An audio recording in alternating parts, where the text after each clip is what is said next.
ये है भाई सोनमर्ग, बर्फ़ की चादर से लिपटा हुआ।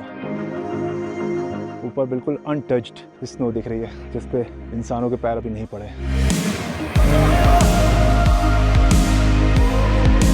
मैं घोड़े पे नहीं बैठता, इसीलिए इंसानों से मैं दुगनी मेहनत करवा रहा हूँ। ये देखो, बैठने के लिए यहाँ पर चेयर थी और पूरी स्नो से कवर हो चुकी है। 1 फुट के आसपास तो बर्फ़ होगी आराम से। भाई अब फंस गया यार अंदर। तो इतनी बर्फ़ चली गई हमारे गम बूट्स के अंदर। ये जो जगह है इसे नगीन लेक बोलते हैं। देखो क्या गजब का व्यू है हमारे बैकग्राउंड में। कश्मीरी भाषा में किसी को हाय हेलो गुड मॉर्निंग बोलना हो तो कैसे बोलेंगे? कैसे हो? ठीक शुका, असल पर शुका। ठीक शुका, असल पर शुका। हाँ। चलो भाई, शिकारा राइड हमारी शुरू हो गई एक बार फिर से श्रीनगर कश्मीर में।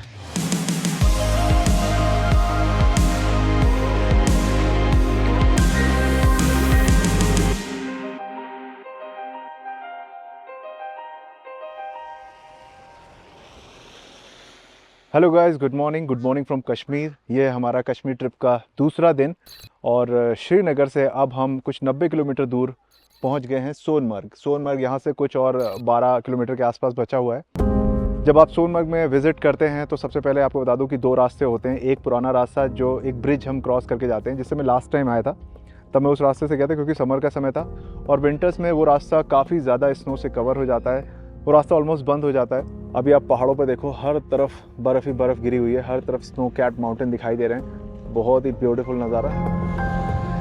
अभी हाल फिलहाल में ये टनल बनकर तैयार हुई है सोनमर्ग जाने के लिए, तो इसी टनल को क्रॉस करते हुए हम सोनमर्ग में एंटर करेंगे इस बार। सामने लिखा भी हुआ वेलकम टू सोनमर्ग टनल, ठीक है, जो कि अभी आगे आएगी। बाकी अगर सोनमर्ग के बारे में बताऊं तो सोनमर्ग बेसिकली लद्दाख और कश्मीर को जोड़ने वाला एक सिल्क रूट है, क्योंकि यहाँ से सारा ट्रेड इसी रास्ते के ज़रिए होता है। सोनमर्ग, जिसे मेडोज ऑफ गोल्ड भी कहते हैं, यानी सोने का मैदान, जो कश्मीर के विंटर सीजन में बर्फ की सफेद चादर से ढक जाता है। कश्मीर के गांदरबल जिले में आने वाला ये एक ओल्ड सिल्क रूट का हिस्सा है जो कश्मीर को लद्दाख से जोड़ता है। ये रास्ता सदियों से मिडिल ईस्ट, तिब्बत और लद्दाख के बीच एक इम्पॉर्टेंट ट्रेड रूट रहा है। लगभग 1st सेंचुरी से ही लोग रेशम, मसाले और कीमती पत्थर लेकर कश्मीर से लद्दाख और उसके आगे मिडिल ईस्ट तक ले जाते थे। ये रास्ता एक जीता जागता सबूत है जो आज भी यहाँ की ऐतिहासिक और व्यापारिक कहानी की याद दिलाता है। और अगर आप कश्मीर आते हैं तो मुझे लगता है कि टूर पैकेज बुक करा के आना चाहिए, ज़्यादा अच्छा रहता है, क्योंकि बहुत बार क्या होता है ना, रास्ते बंद होते हैं और यहाँ पर बुकिंग की भी बहुत ज़्यादा प्रॉब्लम होती है। यहाँ आने के बाद आपको पता चलता है कि जहाँ पर आप स्टे कर रहे हैं रूम्स वहाँ पर अवेलेबल हैं नहीं हैं, तो बुकिंग बहुत ज़रूरी है। मुझे लगता है कि इन सब जगहों पर अगर आप ट्रैवल करते हैं। मैंने अपनी Kashmir trip way for travel adventure के साथ मिलकर प्लान करी है, वही हमारे ट्रैवल पार्टनर इस सीरीज़ के, और पर्सनली मेरा एक्सपीरियंस इनके साथ काफ़ी अच्छा रहा क्योंकि मैं काफ़ी समय से ट्रैवल कर रहा हूँ इनके साथ। तो अगर आप भी अपनी कश्मीर की ट्रिप बुक कराना चाहते हैं तो इनसे कॉन्टैक्ट कर सकते हैं। इनकी जो भी डिटेल है मैंने डिस्क्रिप्शन बॉक्स में दे दी, स्क्रीन पर आपके नंबर भी आ रहा होगा। बाकी शुरू करते हैं आज का vlog. Once again welcome back to channel guys, and बाकी बातें करेंगे हर बार की तरह रास्ते में। चलो,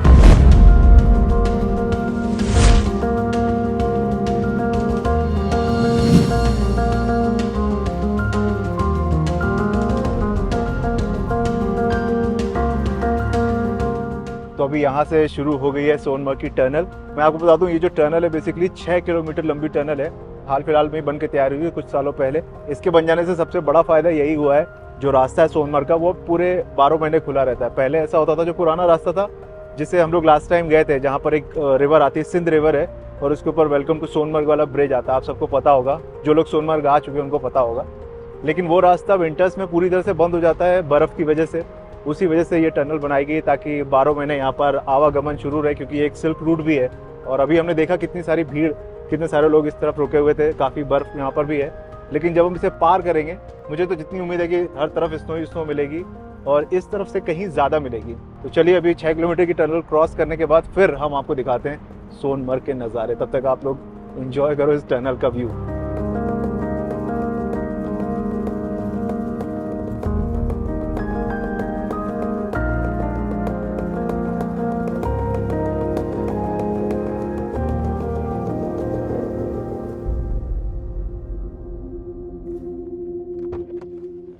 हो भाई, टनल क्रॉस करके हम आ गए। ये है भाई सोनमर्ग, बर्फ़ की चादर से लिपटा हुआ। बहुत ही खूबसूरत। श्रीनगर यहाँ से 81 किलोमीटर है, गुलमर्ग है 126। क्या नज़ारा है भाई, ब्यूटीफुल। ऐसी लबालब स्नो गिरी है, एकदम अनटच, मतलब इसके ऊपर किसी इंसान ने भी पैर नहीं रखे हैं, तो एकदम मखमल की चादर की तरह सा बर्फ़ इस पे गिरी हुई है। क्या ही बोलूँ यार, बहुत ही सुंदर। वहाँ पर दिख रहा है, देखो वो देखो निशान है, शायद कोई जानवर चल के गया होगा, इंसान तो नहीं गए होंगे वहाँ पे। बाकी सब कुछ देखो एकदम स्मूथ दिख रहा है।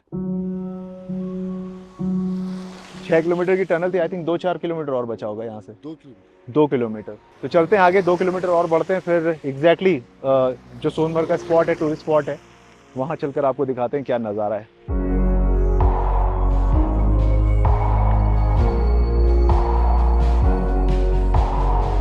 चलो भाई, आ गए हम सोनमर्ग के अंदर, और यहाँ पर देखो पूरा 360 panoramic snow cap mountain view दिख रहा है। हर तरफ बर्फ़ ही बर्फ़ है। जितने भी टूरिस्ट हैं उनकी गाड़ियाँ तो खैर बाहर पार्क होती हैं, इधर भी पार्किंग की जगह है। और थाजेवास ग्लेशियर आई थिंक उस तरफ कहीं पे आता है, तो वहाँ पर भी हम चलेंगे। और वहाँ पर जाने के लिए आपको शूज़ वगैरह पहनने पड़ेंगे। यहाँ पर गम बूट्स मिल जाते हैं रेंट पे। अब यहाँ पर कह रहे हैं इस समय घोड़े वगैरह भी नहीं चल रहे हैं, और वैसे भी मैं थोड़ा घोड़े पे अवॉइड ही करता हूँ बैठना। तो कह रहे हैं कि स्नो वाली बाइक चलती हैं, तो वो बाइक पे बैठकर ऊपर तक जाएंगे, और फिर देखते हैं क्या क्या एक्टिविटी होती है। उसका जो भी प्राइस वगैरह वो मैं आपके साथ शेयर करूँगा, कितने में मुझे डील मिली। थोड़ा नेगोशिएट तो करना पड़ेगा यहाँ पे। तो यहाँ पर गम बूट्स रेंट कर सकते हो आप, आपके जूते यहाँ पर रख दिए जाते हैं, और ये हैं गम बूट्स, आपके साइज़ के मिल जाएंगे अलग अलग, जो भी आपके पैर का साइज़ है। इसका जो प्राइस है 150 रुपये मांग रहे हैं 2 घंटे के लिए, मतलब जितनी देर आप ऊपर होकर आते हो। ये 7 नंबर है। सर अरे इधर तो आओ, मैं कुछ मैं बोलूंगा। मैं मेरे भाई मैं क्या बोलूं, ये शर्मा रहे हैं भाई। अपना नाम तो बता दो। साहिल साहिल जी। साहिल भाई भी क्या हमारा फोटो खींच रहे थे, तो मैंने कहा फोटो क्यों खींच रहे हो, तो इन्होंने बोला कि यहाँ पर आपकी फोटो ऊपर भेजी जाती है, तो इनका स्टाफ ऊपर भी है, तो यहाँ से हमें गम बूट वगैरह पहना कर ऊपर भेजा जाएगा, फिर इनकी जो दूसरी टीम है वो हमें हैंडल करेगी। हाँ, इतना ही से तो बोलना था। हो गया। चलते हैं आगे, हमारे साथ इनके 2 लोग हैं स्टाफ के, जो हमें पूरा यहाँ पर एक्सपीरियंस कराएंगे स्नो के ऊपर। ये देखो इस तरह की जो स्नो बाइक्स होती हैं, इसमें बैठकर फिर हम ऊपर तक जाएंगे जहाँ पर थाजेवास ग्लेशियर है। उसके आगे हम स्लेज से जाएंगे, जो इनका मेन स्पॉट है जहाँ पर काफ़ी स्नो है।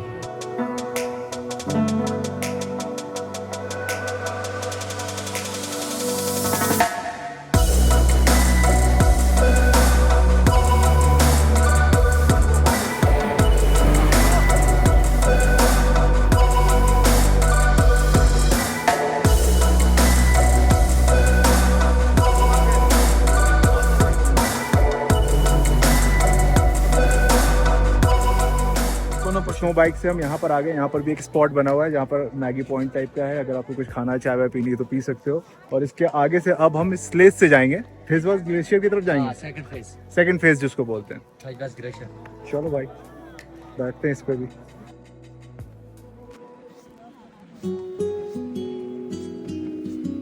भाई तो बहुत ज्यादा मेहनत लग रही है इनको बेचारे। मैं घोड़े पे नहीं बैठता, इसीलिए इंसानों से मैं दुगनी मेहनत करवा रहा हूँ।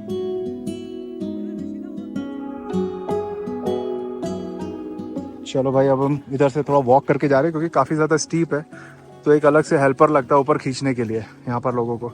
इस तरफ देखो सॉफ्ट है स्नो, इस पर काफ़ी सारी स्लेज चलती हैं, तो काफ़ी चिकना हो गया ये।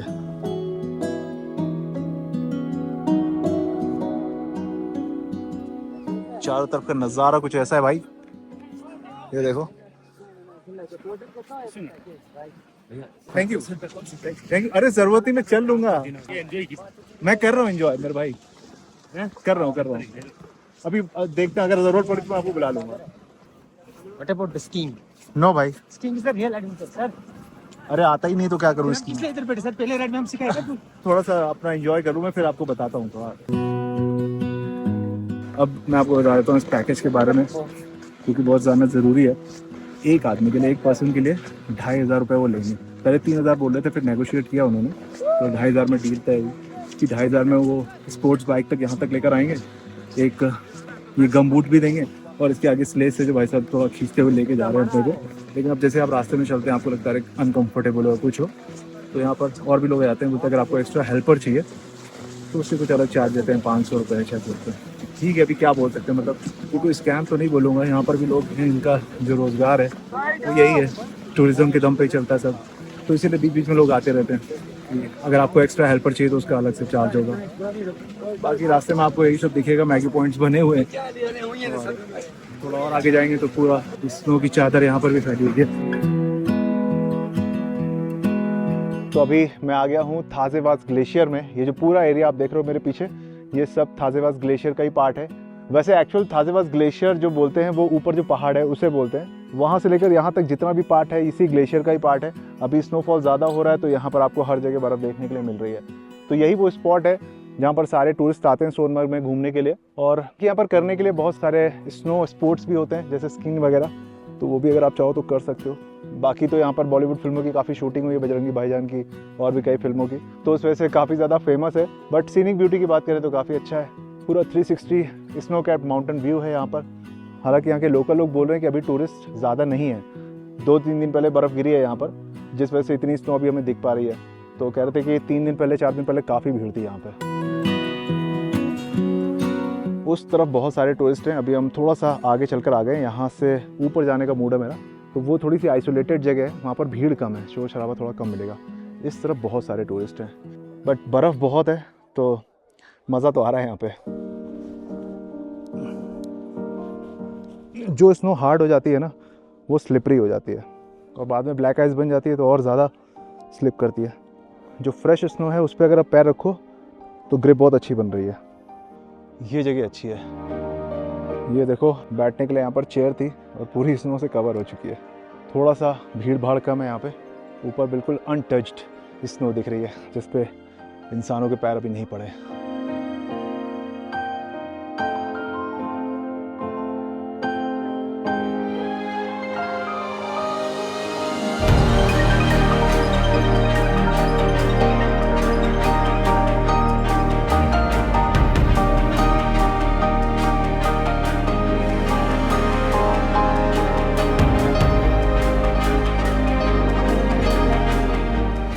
एक फुट के आसपास तो बर्फ होगी आराम से।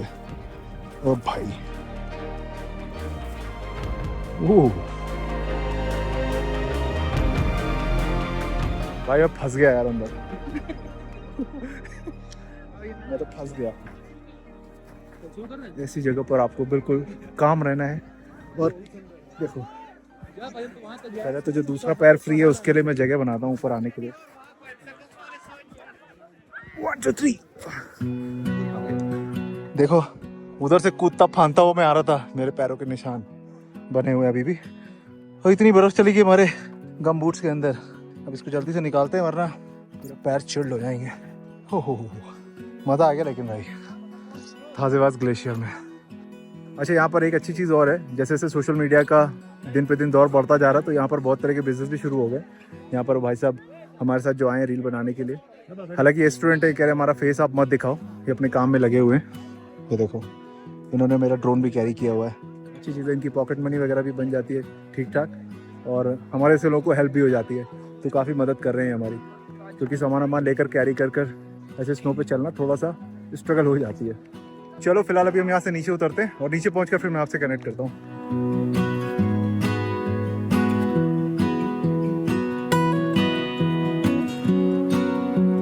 तो अभी हम थाज़ेवास ग्लेशियर से उतरकर नीचे आ गए। यहाँ से आप थोड़ा सा आगे आते हैं तो एक मार्केट एरिया पड़ता है, एक बेसिकली चौराहा है। तो यहाँ से अगर आप सीधे जाते हैं तो बालटाल का रास्ता आता है। बालटाल जहाँ से अमरनाथ जी की यात्रा शुरू होती है, तो बालटाल यहाँ से कुछ 12 किलोमीटर है। उसके बाद वहाँ से चढ़ाई शुरू होती है, कुछ 16-17 किलोमीटर की चढ़ाई है, काफ़ी स्टीप है। लेकिन यहाँ से अगर आप जाते हैं तो रास्ता छोटा है लेकिन कठिन रास्ता है, इसीलिए लोग पहलगाम से जाते हैं। पहलगाम से जो अमरनाथ जी की यात्रा शुरू होती है वो कुछ 48 किलोमीटर का डिस्टेंस है, काफ़ी लंबा डिस्टेंस है, तो वहाँ से जाना प्रेफर करते हैं लोग, क्योंकि वो थोड़ा सा ईजी है। मतलब ये वाला काफ़ी स्टीप है, वो थोड़ा कम है, तो यात्रा वगैरह जो होती है वहाँ से ज़्यादा लोग करना शुरू करते हैं। तो उस तरफ से आप जाते हो तो बालटाल का रास्ता है, और ये जो रोड गई है आगे जाके टनल में कनेक्ट होती है, जिस टनल से अभी हम आए, लेकिन अभी फिलहाल वो रास्ता बंद है स्नो की वजह से। और दूसरा रास्ता है जो बोर्ड आप आगे देख रहे हैं, ये सीधे लद्दाख की तरफ जाता है। लद्दाख, द्रास, कारगिल की तरफ जाता है। यहाँ से लद्दाख कुछ 345 किलोमीटर के आसपास है। आगे बहुत सारे आर्मी कैंप भी हैं, तो उधर तो हम शूट वगैरह नहीं कर सकते। यहाँ चौक पे कुछ आर्मी वाले खड़े थे, हमारे जवान, उनसे हमने पूछा तो उन्होंने बोला आप ऐसे वॉक करते हुए आगे चले जाओ, थोड़ा बहुत आप देख कर आ सकते हो। चलो वहाँ तक चलते हैं जहाँ पर ग्रीन बोर्ड लगा हुआ है।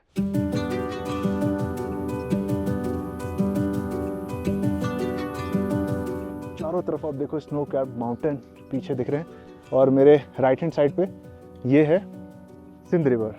पर ये रिवर है जो सोनमर्ग में बहती है। लास्ट टाइम जब मैं आया था तो ये रिवर कितनी बड़ी ब्रॉड चौड़ी दिख रही थी। इस वक्त काफ़ी ज़्यादा स्नो है तो जो रिवर है ना काफ़ी नैरो दिख रही है। यहाँ पर भी पता नहीं और क्या ही है देखने के लिए, क्योंकि जितना जो मेन एक्टिविटी है वो थाजेवाद ग्लेशियर के पास ही होती है और इसके आगे तो सब कुछ बंद है, बर्फ़ ही बर्फ़ है। तो जब मैं यहाँ पर आ रहा था तो जो हमारे ड्राइवर भाई साहब हैं और इवन लोकल लोग श्रीनगर में बोल रहे थे कि सोनमर्ग में आप अभी बहुत ज़्यादा क्या ही एक्टिविटी करोगे, जो भी है बस उतना ही स्पॉट है थाजीवाद ग्लेशियर का। और ज़्यादा करना है तो उसके लिए आपको गुलमर्ग जाना पड़ेगा, वहाँ पर गंडोला राइड वगैरह होती है तो उसे हम चलकर एक्सप्लोर करेंगे। फिलहाल अभी हम यहाँ से निकलते हैं अपने होटल की तरफ। होटल पहुँचकर फिर मैं आपसे कनेक्ट करता हूँ, ठीक है? Stay tuned.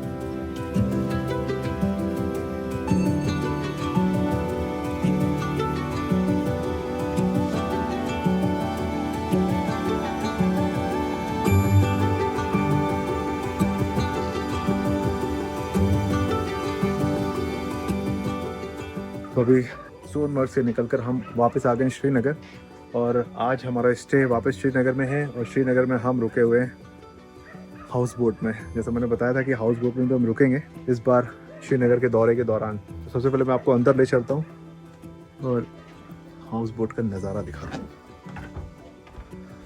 इस तरफ हैं खिड़कियाँ, बाहर का व्यू और ऐसे गलियारे से होते हुए हम जाएंगे अंदर। यहाँ पर है ये हमारा रूम। इस तरफ 2 बेड लगे हुए हैं, उसमें शामियाना भी लगा है, पूरा लकड़ी का है, वुडन कार्विंग वगैरह करी हुई है, देखने में खूबसूरत लगे इस वजह से।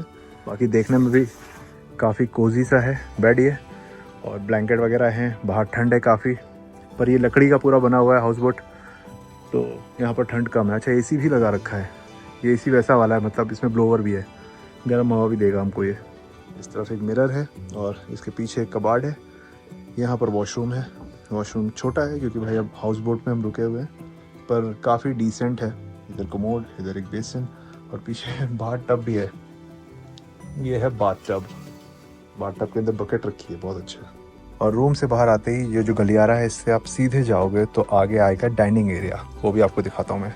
और ये सीढ़ियाँ जो ऊपर जाती हैं ये बेसिकली टेरेस है जिसे हम सुबह चलकर देखेंगे, वहाँ से कुछ अच्छे विजुअल्स कैप्चर करेंगे। और इस तरफ ये है सिटिंग डाइनिंग एरिया। बेसिकली ये कॉमन एरिया है। इस हाउस बोट के अंदर 2 ऐसे रूम है, जो रूम अभी मैंने आपको दिखाया सामने अपना वाला, उसके बगल में एक और रूम है ये। तो यहाँ पर बेसिकली 2 अलग अलग गेस्ट आकर रुक सकते हैं, दोनों में 2-2 बेड लगे हुए हैं। और यहाँ से जब हम बाहर जाते हैं तो बालकनी भी है। ये है बालकनी एरिया इस हाउस बोट का। इधर सिटिंग के लिए एक छोटा सा काउच लगा हुआ है, इधर भी एक काउच लगा हुआ है और अच्छी खासी बालकनी में स्पेस है। और ये है बाहर का व्यू। तो यूजुअली कैसा होता है ना कि अगर आप दिन में 4-5 बजे के आसपास हाउस बोट में आते हैं तब तक तो शिकारे वाले आपको वहाँ सामने रोड से शिकारे में बैठाकर पूरा झील को घुमाते हुए यहाँ पर आपको ड्रॉप कर देते हैं। यहाँ से आप हाउस बोट के अंदर आ जाते हैं। ये तो यहाँ पर सीढ़ियाँ हैं, यहाँ तक शिकारा आ जाता है। और उसके बाद जब चेकआउट टाइम होता है सुबह सुबह तो यहीं से आप शिकारे में बैठ के निकल जाते हैं जहाँ पर आपको जाना है, मतलब मेन रोड पे जाकर आपको छोड़ देते हैं। लेकिन हम काफ़ी देर से आए थे तो हमारे ड्राइवर भाई साहब फिर गली कूचों से कहीं से तो होते हुए हमें डायरेक्ट पीछे लेकर आ गए। इसके पीछे रोड है, बेसिकली 25 गलियों से होते हुए अंदर आए थे। तो ये दूसरा तरीका है, मतलब अगर आपको देर हो जाती है, 5 बज जाते हैं, मतलब अंधेरा होने के बाद अगर आप यहाँ पर आते हो तो आपको पीछे से फिर ड्रॉप किया था। आपके जो कैब ड्राइवर हैं वो आपको हाउस बोट में पीछे वाले रास्ते से छोड़ देंगे अंदर। एक बार आपको इनका किचन भी दिखा देता हूँ जहाँ पर बेसिकली डिनर वगैरह सर्व किया जाता है। अच्छा ये आपका डाइनिंग एरिया है, खाना पीना यहाँ पर ही होता है। खाना देख लेते हैं क्या क्या है। ओके, पनीर की सब्ज़ी है यहाँ पे, ये चिकन है, नॉन वेज अगर आप खाना चाहते हैं तो वो मिलेगा। ये है मिक्स वेज और ये है पनीर की सब्ज़ी, इधर है दाल और ये है राइस। और खाना एकदम गरम गरम, चपाती भी है। शुक्रिया, थैंक यू। खाना देखने में बहुत ही ज़्यादा गरम गरम है और देखने ही से लग रहा है कि बहुत टेस्टी होगा खाना ये। और ये हाउस बोट का जो पैकेज होता है इसमें सब कुछ इंक्लूडेड होता है, आपका डिनर ब्रेकफास्ट वगैरह, तो वो भी आपको सर्व किया जाता है। अभी हम आए, हमसे डिनर के लिए पूछा गया था लेकिन मैंने रास्ते में कुछ खा लिया था तो अभी लेट भी हो गया तो मेरा मन नहीं है बिल्कुल खाने का। सुबह उठ के देखेंगे अगर ब्रेकफास्ट वगैरह कुछ करना होगा तो वो करके फिर यहाँ से निकलेंगे और शिकारा राइड करेंगे और उसके बाद फिर हमारा आगे का प्लान मैं आपके साथ शेयर करूँगा। ठीक है, सो स्टे ट्यून, मिलता हूँ मैं आपसे सुबह सुबह। चलो, गुड नाइट।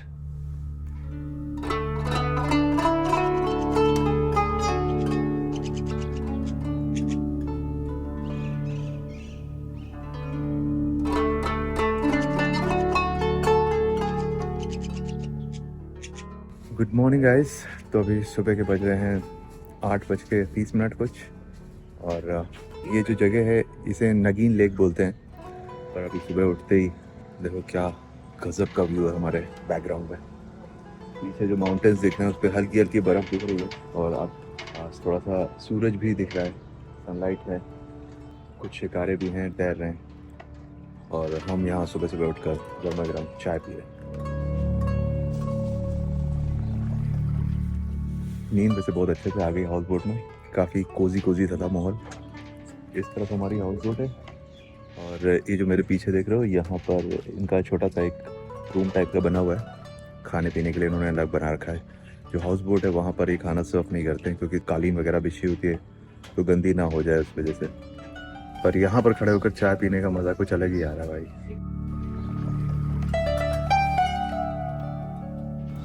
और इसके रख सकते हो, गर्म कर सकते गरम है अभी ये? हाँ गर्म है ना। हाँ, ये होती है कांगड़ी, जो फेरन पहनते हैं ना यहाँ पर लोग, उसके अंदर इसको पकड़ के रखते हो ना, फेरन के अंदर ऐसे इसको पकड़ के रख लेते हैं, और पूरी बॉडी गर्म रहती है, इसीलिए इसमें देखो पकड़ने के लिए ऐसा स्टैंड बना है।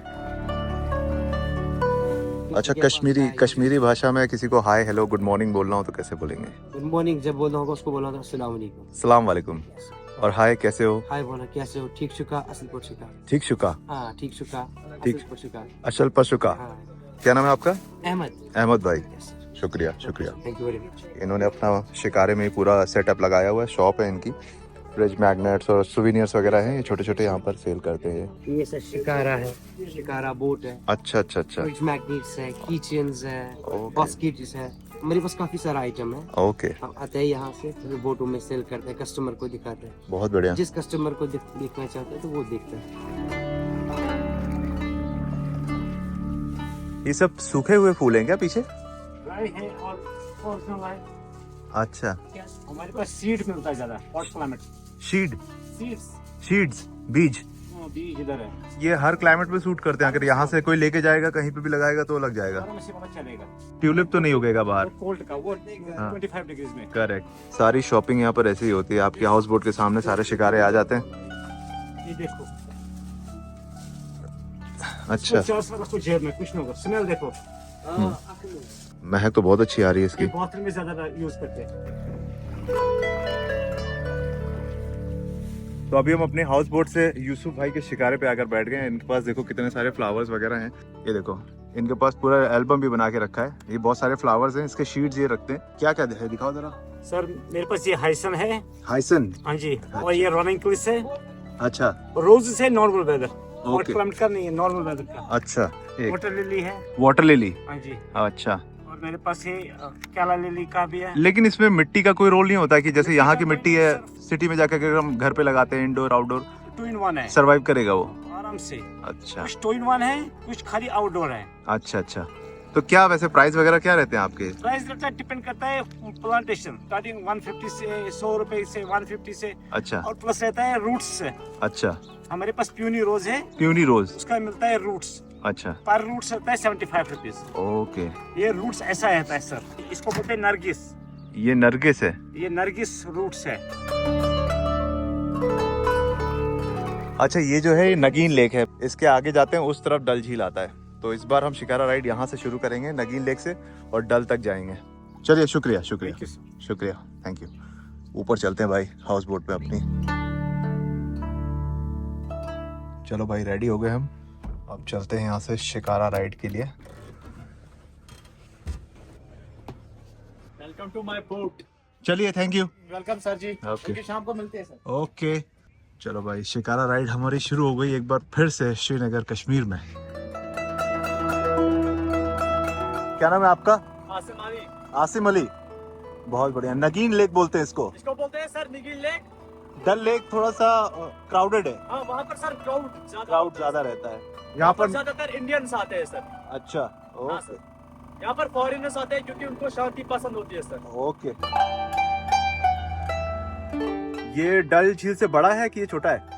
ये सर छोटा है डल झील से, लेकिन कनेक्टेड है। कनेक्टेड है। हाँ सर। शाही बाग ब्रिज है सामने, इस ब्रिज को क्रॉस करेंगे तो वहां से डल झील शुरू हो जाती है। उसके इस तरफ का पार्ट नगीन झील का पार्ट है ये। यहाँ पर बनी थी सर जब जब फूल खिले 1965 में। अच्छा। शशि कपूर और नंदा। कश्मीर तो खैर फेमस है बॉलीवुड मूवीज के लिए। यहाँ की हर एक लोकेशन में आप जाओगे तो आपको यही इसकी हिस्ट्री जानने के लिए मिलती है। यहाँ पर इस फिल्म की शूटिंग हुई थी, इस बॉलीवुड फिल्म की शूटिंग हुई थी। वैसे अगर आप डल झील में शिकारा राइड करते हैं तो करीब 45 मिनट्स की शिकारा राइड के लिए आपको 2 लोगों के लिए 800 से 900 रुपए तक देने पड़ते हैं। लेकिन मैंने अपनी हाउस बोट नगीन लेक में बुक कराई है, तो हाउस बोट के पैकेज में एक छोटी शिकारा राइड इंक्लूडेड होती है जो नगीन लेक के आसपास ही होती है। तो यहाँ से डल झील तक जाने और वापस आने में करीब 2 से ढाई घंटे लगते हैं, जिसके लिए आपको शिकारा राइड के कुछ एक्स्ट्रा रुपए पे करने पड़ते हैं। तो 2 लोगों के लिए डल झील तक के शिकारा राइड के आपको 1500 से 2000 रुपए तक देने पड़ सकते हैं, जो कि शिकारी की अवेलेबिलिटी पर डिपेंड करता है। तो अभी हम डल झील में आ गए हैं और यहाँ से हम मेन जो झील है जहाँ पर मीना बाजार वगैरह है वहाँ पर जा रहे हैं। लेकिन ये गांव का रास्ता है, मतलब एकदम इंटीरियर से होते हुए हम जा रहे हैं। दोनों तरफ लकड़ी के छोटे छोटे घर बने हैं, कस्बा है पूरा, यहाँ पर लोग रहते हैं और आना जाना जो होता है इसी शिकारे के थ्रू होता है। कितनी सुंदर पर्शियन कैट है। ये जो सर आप देख रहे हो ना ये सर हाँ? किनारे पे ये इसको बोलते हैं फ्लोटिंग गार्डन। इस पर सब्जी उगाते हैं, वेजिटेबल, फ्रूट्स, वाटरमेलन भी उगाते हैं इस पर। अच्छा। और ये फ्लोट भी करता है सर। इस पे जो भी सब्जियां वगैरह उगाई जाती हैं ये तैरती रहती हैं। इनको रोकने के लिए अगल बगल बांस लगा दिए गए ताकि बहुत दूर ना जाएं। तो जब सब्जियां तैयार होती हैं तो इसे यहाँ पर आकर तोड़कर निकाल दिया जाता है और ये तैरते रहते हैं ऐसे ही। अच्छा, अभी जिस जगह हम है ना, ये डल लेक का वेजिटेबल मार्केट है। इसका भी एक टूर होता है जो शिकारा राइड करवाते हैं, वो आपको यहाँ पर लेकर आते हैं। लेकिन अर्ली मॉर्निंग आना पड़ता है, कुछ 4 साढ़े 4 बजे से मार्केट शुरू होता है और 6 बजे बंद हो जाता है। मैंने सोचा था कि आकर आपको दिखाऊंगा, लेकिन मैं एक्चुअली नहीं उठ पाया यार सही पे। 4 बजे उठकर शिकारा राइड करना, और ठंड का समय है तो ठंड भी बहुत लग रही थी सुबह सुबह। लेकिन हाँ, समर्स वगैरह में आएंगे आप तो ये बहुत ही अच्छी मतलब एक एक्टिविटी है, क्योंकि उस वक्त सब कुछ ग्रीन होता है, यहाँ पर वाइब्रेंट होता है, बहुत सारे फ्लावर्स, वेजिटेबल्स आपको यहाँ पर शिकारे पे बिकते हुए दिखाई देते हैं, तो बहुत अच्छा लगता है।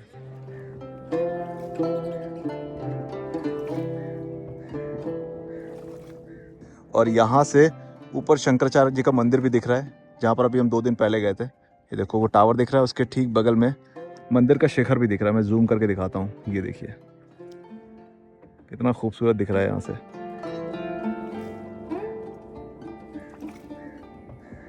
अभी जैसे से हम डल झील के मेन पॉइंट पे जा रहे हैं, इन्होंने बताया कि अगर आप उस तरफ जाते हैं तो जो आपकी बोट होती है उसकी मोटर आपको बंद करनी पड़ती है। अभी तो हम बहुत तेज़ी से मोटर ऑन करके मोटर बोट की तरह इस शिकारे को आगे ले आए, लेकिन वहाँ पर अलाउड नहीं है। साउंड पोल्यूशन और शायद लेक को प्रिजर्व रखने के लिए वहाँ पर मोटर बोट्स अलाउड नहीं करी गई हैं।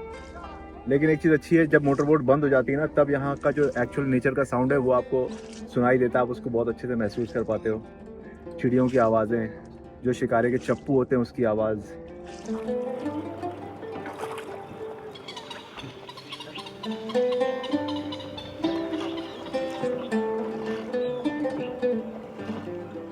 और ये देखो यहाँ पर नदरू भी निकाले जा रहे हैं, कमल ककड़ी जिसको बोलते हैं। यहाँ का फेमस जो वेजिटेबल होता है, इसे वेजिटेबल बोलेंगे ना, फ्रूट भी बोल सकते हैं, उसे यहाँ से शिकारे से निकाला जा रहा है। तो अभी हम आ गए मीना बाजार के अंदर, डल झील का फेमस मीना बाजार, जहाँ पर आप अंदर आएंगे तो आपको एकदम से सब कुछ बहुत ही वाइब्रेंट सा दिखेगा।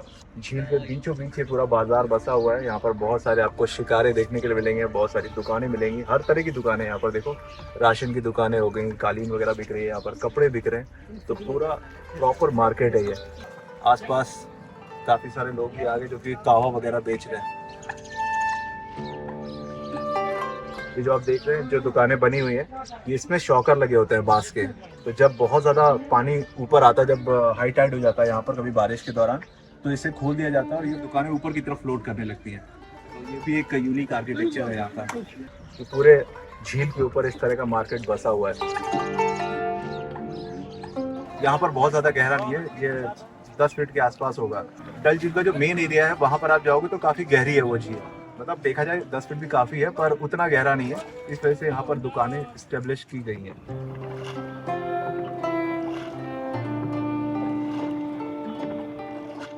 यहाँ पर इस तरह के फ्लोटिंग कैफ़े भी मिलेंगे। ये अभी यहाँ पर खड़े हैं, रात में इनको घसीट के जहाँ पर इनका ठिकाना है वहाँ ले जाया जाता है।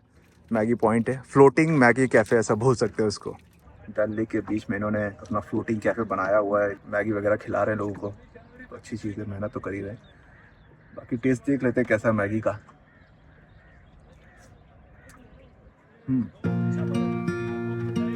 गर्मा गर्म मैगी, ठंड बहुत है तो ये गर्म गर्म मैगी खाने में बहुत मज़ा आ रहा है। हालांकि वेजिटेबल्स डाले हुए तो टेस्ट अच्छा है इसका, डिसेंट टेस्ट है।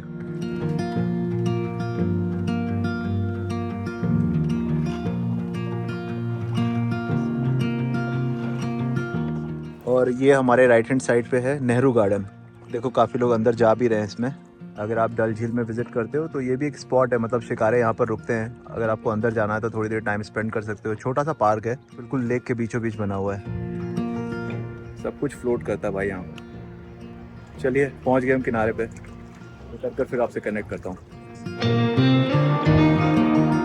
इस बार की कश्मीर ट्रिप में श्रीनगर को बेस बनाने का एक फ़ायदा ये हुआ कि श्रीनगर को एक्सप्लोर करने के लिए मुझे थोड़ा ज़्यादा समय मिल गया। शिकारा राइड के बाद मैंने श्रीनगर की लोकल मार्केट विजिट की। ये वाला कितना बताया आपने? 2500 का। ये है 2500 का। लाइट वेट तो है, काफ़ी लाइट वेट है। ये भी पश्मीना ही है क्या? वाटर पश्मीना 2850 का है। ये 2850। अच्छा, इसमें कलर भी आते हैं और ये सब वही 2500 के रेंज के हैं। ये पश्मीना शॉल 2500 रुपये। एक तरफ से येलो, एक तरफ से कैमल कलर है, पर ये भी पश्मीना ही बोलेंगे इसको। क्या है इसका प्राइस? 4500। कारपेट है ये, शॉर्ट कारपेट बोलेंगे इसको। ये ब्लू वाले का क्या प्राइस है? 950 पर स्क्वायर फीट। इसका हाथी जैसी ये सब हैंडमेड है ना? ये मशीन मेड है। ये 2500 और 2800 के बीच में आ जाएगा। तो इसका बताइए कितना होगा? 9500। ये वाला जो आप बोल रहे हो बेड के सामने लगाने के लिए, बेड रनर, ये भी स्क्वायर फीट के हिसाब से आता है। प्राइस इसका सेम रहेगा, खाली स्क्वायर फीट का फर्क रहेगा। 11,000 का आएगा ये। 11,400। यहाँ से निकलने के बाद मैंने कुछ यहाँ के एशियंट टेम्पल और हिस्टोरिकल मॉन्यूमेंट्स को भी कवर किया, जिसे मैंने श्रीनगर के डे 1 वाले वीडियो में आपके साथ ऑलरेडी शेयर किया हुआ है, जिसे आप ऊपर दिए हुए आई कार्ड लिंक में जाकर चेक कर सकते हैं। और उसके बाद शाम होते होते आज के नाइट स्टे के लिए मैं वापस पहुंच गया अपनी हाउस बोट पे, क्योंकि आज मुझे यहाँ के लोकल होममेड फूड को भी टेस्ट करना था। तो हाउस बोट में जो हमें खाना सर्व किया गया है वो ये है, पनीर की सब्जी, पनीर की भुर्जी है बेसिकली, और गोभी की सब्जी है, दाल है और चपाती है।